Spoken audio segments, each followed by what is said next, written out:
Per questa sera ci prepariamo una fettina di lonza ripiena impanata. Qua ci vuole il pane grattugiato, non ce l'ho, volevo grattugiare un panino e me l'ha grattugiato così. Quindi me lo devo tenere così, io le volevo un po' più sottili. Però il frullatore non ha voluto, c'è caldo secondo me. Ci ho messo formaggio grattugiato, un po' di paprika e rosmarino. Io all'interno la faccio con prosciutto, cioè qua prosciutto cotto e scamozzo affumicato.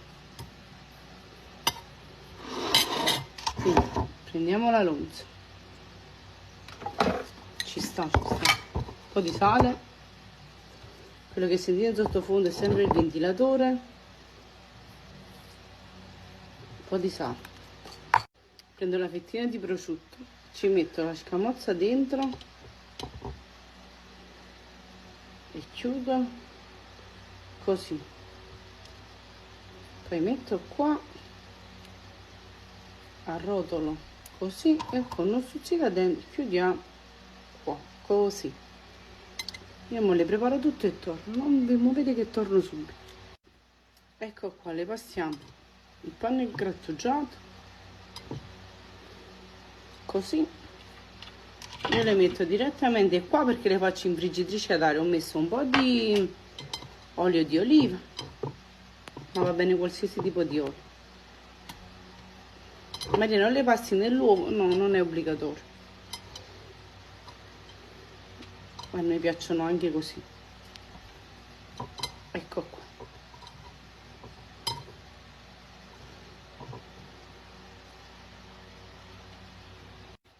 Ci mettiamo un altro po' di olio di oliva, li metto in friggitrice.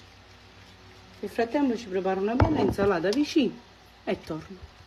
Eccoli pronti, sono stati 13 minuti in friggitrice ad aria a 180 gradi.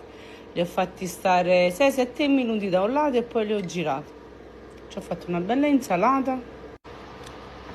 Lo vediamo anche all'interno come sono.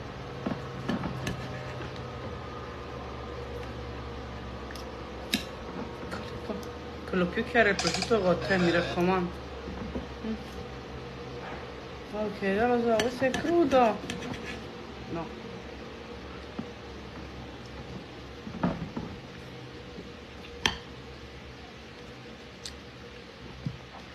Buonissimo. Poi questi cetriolini che ho preso all'Eurospin Baby. Sono troppo sfiziosi. Comunque io ceno. Buona cena a tutti.